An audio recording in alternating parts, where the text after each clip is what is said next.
Hola, ¿cómo están? Mi nombre es Ronald Zampayo, soy del grado 13 y hoy vengo a realizar una entrevista a una de las estudiantes de la Universidad del Cauca que estudia Ciencias Políticas. Vamos a preguntarle por iniciar por qué decidiste estudiar Ciencias Políticas. Hola, mi nombre es Laura Vanessa Garcés, soy estudiante de Ciencia Política, como lo dice Ronald, de 8º semestre de la Universidad del Cauca. Yo entré a estudiar Ciencia Política sin saber realmente qué era la ciencia política, porque en principio yo quería estudiar medicina, pero a raíz de una serie de acontecimientos que se dieron en mi vida,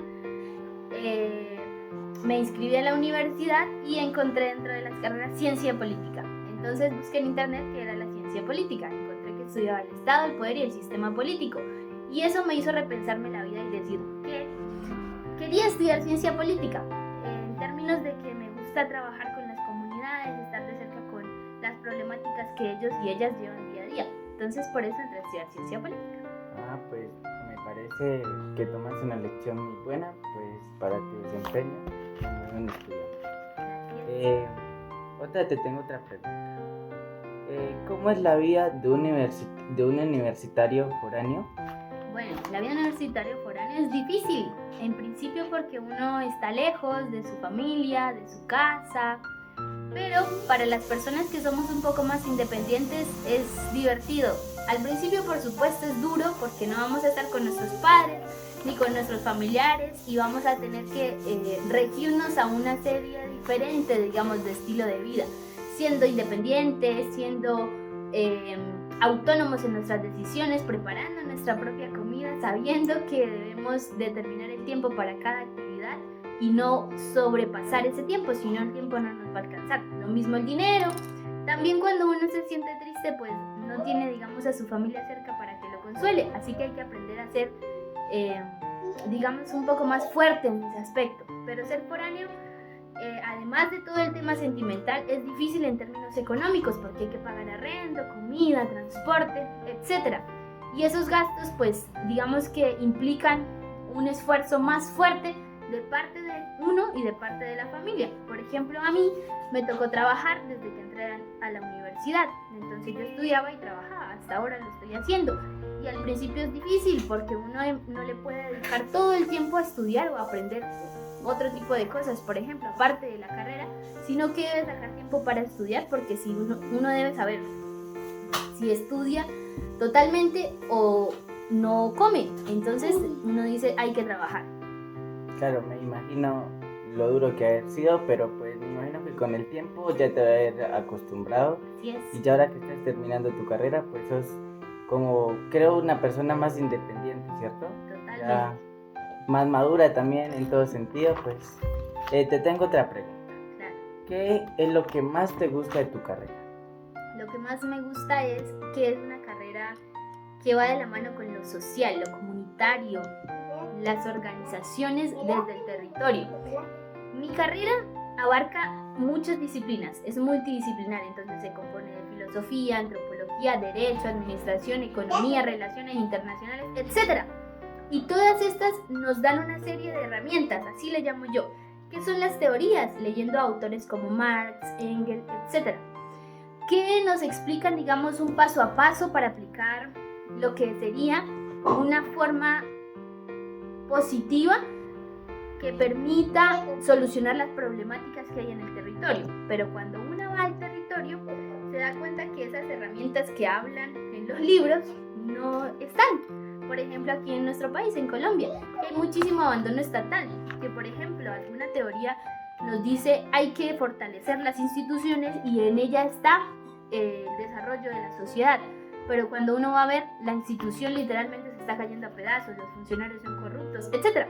Entonces hay que un poco repensarse todo eso que uno ha aprendido en la academia y poder aplicarlo en el territorio con las condiciones que hay en el territorio. Entonces me gusta bastante de mi carrera que no solo nos quedamos en un escritorio a hacer documentos y hacer textos y hacer proyectos, sino que realmente como politólogos trabajamos con comunidades directamente y eso hace que la eficacia de cada una de las políticas públicas, los programas o los proyectos se vea reflejado y que al fin de cuentas pueda tener un impacto fuerte en solucionar las problemáticas de la sociedad.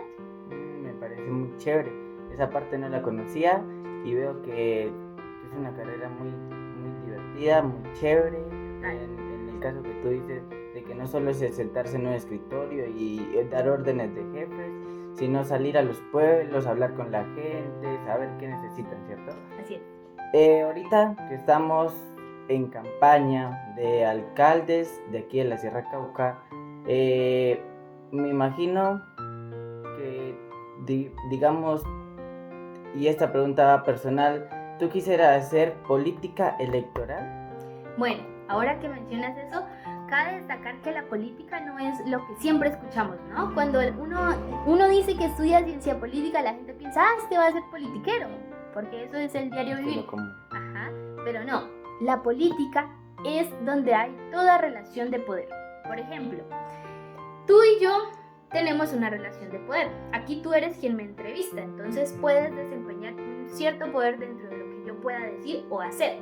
Lo mismo pasa con relaciones de poder como las de los esposos, las de la mamá con su hijo, las del profe con su estudiante, las del jefe con su trabajador. Son relaciones de poder donde divergen diferentes pensamientos, pero al fin de cuentas, gracias al diálogo o gracias a diferentes herramientas, se logra conciliar y se logra ceder para poder llegar a tener un punto intermedio donde todos dos puedan llegar a la meta y al objetivo que se han propuesto. Por ejemplo, el Estado utiliza como herramienta para ese concilio a las leyes y normas. Entonces saca leyes para que uno no vaya a robar o saca leyes para que la gente no vaya a violar, ese tipo de cosas. Y entonces así se le está dando un castigo a la gente que hace eso. Es su forma de controlar. El Estado tiene unos aparatos ideológicos que son la iglesia, la escuela, la familia, que son formas que le ayudan al Estado a controlar a la sociedad, ¿sí? Por ejemplo, la iglesia lo hace por medio del miedo, de una estrategia de miedo, diciéndonos que si cometemos pecados, o sea, básicamente va muy relacionado con las normas, si cometemos delitos, vamos a ir al infierno. En la familia pasa lo mismo con el tema de la moral y la ética, donde nos imparten que tenemos que ser buenos, tenemos que ser personas solidarias, etcétera, no robar, nada de eso, y eso nos hace pensar nuestras acciones, que es la parte ya de la ética, ¿no? De la moral pasamos a la ética, donde pensamos eso que nos enseñaron y actuamos.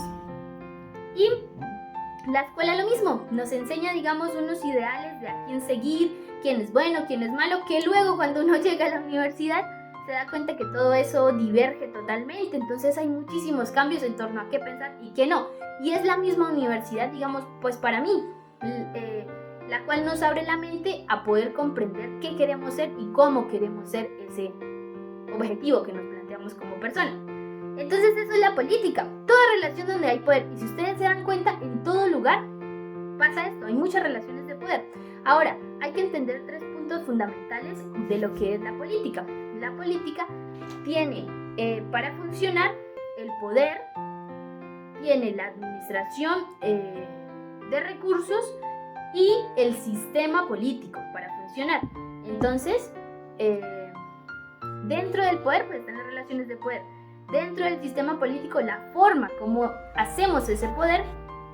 Y dentro de la administración de recursos, pues tenemos recursos de diferente índole. Recursos económicos, recursos emocionales, recursos físicos, que podemos utilizar un poco para tratar de hacer, valga la redundancia, tratados y poder al fin de cuentas conciliar y coincidir con un punto para que la gente no vaya a llegar al punto de la violencia, entonces a golpearse y a matarse para poder llegar a sus metas. Eso en sí es la política.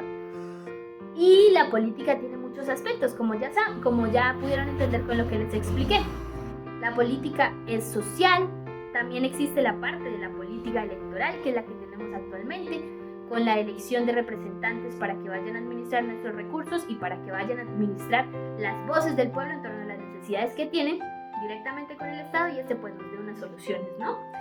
Y la política social, pues como lo mencionaba en principio, que es una política bastante fuerte, que está enmarcada en todas esas decisiones de participación de organizaciones, de participaciones barriales, comunitarias, en las veredas, con las juntas de acción comunal y otras más, en donde realmente se toman decisiones, hasta en la casa, para al fin de cuentas saber qué va a estudiar uno. Entonces, diverge y habla con los papás, conversa con los papás, para luego decir, voy a estudiar esto, porque tenemos estas condiciones económicas, que es el tema administrativo, tenemos esta fuerza en términos sentimentales o no, y tenemos estas herramientas, casa, carro, etcétera, para que se pueda hacer el estudio. Pero tú si vas a practicar la política electoral en un tiempo más avanzado después de que termines tu carrera. Sí, a mí me parece que es supremamente importante y fundamental para poder cambiar la sociedad que tenemos actualmente en Colombia, que tengamos a líderes y lideresas realmente comprometidos con lo que es el escenario de la participación social y comunitaria y darle soluciones a las problemáticas en el territorio. No gente que simplemente vaya a lucrarse y vaya por objetivos privados. Entonces, por eso mismo, quiero ser parte de lo que es la política y la dirigencia en términos de la toma de decisiones para el bienestar común. Me parece muy bien. Nosotros, como personas o comunidad, siempre cuando escuchamos de política estamos pensando de que política y alguien que la hace electoral va a ir a un ¿cómo te explico?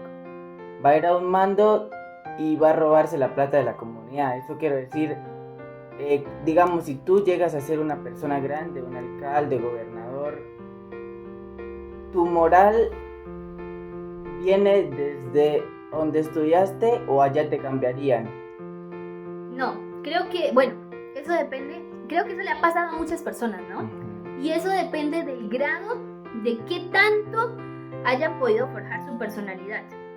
¿Por qué lo digo? Porque, por ejemplo, yo he sido fruto de las luchas sociales y populares, he sido fruto del esfuerzo de mis padres. Yo soy una mujer empobrecida, que gracias a mi esfuerzo y al esfuerzo de mis padres puedo estudiar, y eso me ha permitido abrir la mente y abrirme a espacios grandes, ¿sí? De participación, en donde he podido notar las problemáticas sociales. He visto cómo la gente se muere de hambre, cómo el abandono estatal es tan fuerte y uno sabe que existen poquitas familias ricas que controlan todo, y hay un montón de gente que vive en la pobreza, que no tiene para comer, que no tiene para estudiar, que no tiene salud.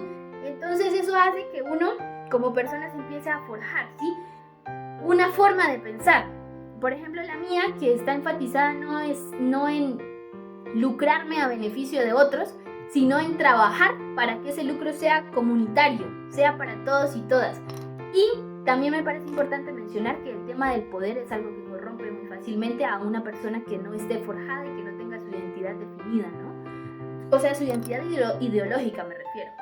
Porque, por ejemplo, la mayoría de personas que van a la toma del poder en este momento, o sea, los que elegimos como representantes del pueblo, son personas que nunca han tenido conocimientos en términos académicos, técnicos, de cuáles van a ser las responsabilidades que van a tener a la hora de administrar. Y cuando llegan allá y se dan cuenta que no saben nada, se le acogen o digamos se le acercan a una persona que sí sabe. Pero como sabemos, son muy pocas las personas que están en el poder de una forma limpia. Y esas personas lo que hacen es corromper a la persona que no sabe nada y meterle en su cabeza, usted tiene que buscarse el beneficio propio. Por eso es que seguimos como seguimos en nuestro país, donde las personas que están liderando el país se lucran a beneficio propio y sus bolsillos cada vez más llenos y quieren más y más poder. Por eso, si uno ha tenido luchas sociales y lo ha vivido en carne propia, lo que es ser pobre, lo que es tener que decidir si comer o pagar el bus, como me ha pasado a mí muchas veces, realmente le marca la vida, y por eso mismo uno toma acciones en torno a que a otras personas no le pase lo mismo que a una le pasó. Me parece muy chévere, y pues me gustaría que tú fueras ese cambio de ese país, llegar a ser presidente, pues siguiendo y viendo que tú le metes lucha a ese estudio y escuchando que todo lo que tú dices, veo que un gran futuro en ti. Y me gustó mucho hablar contigo y por aceptarme esta entrevista. Muchas gracias. Muchas gracias a ti. Bueno.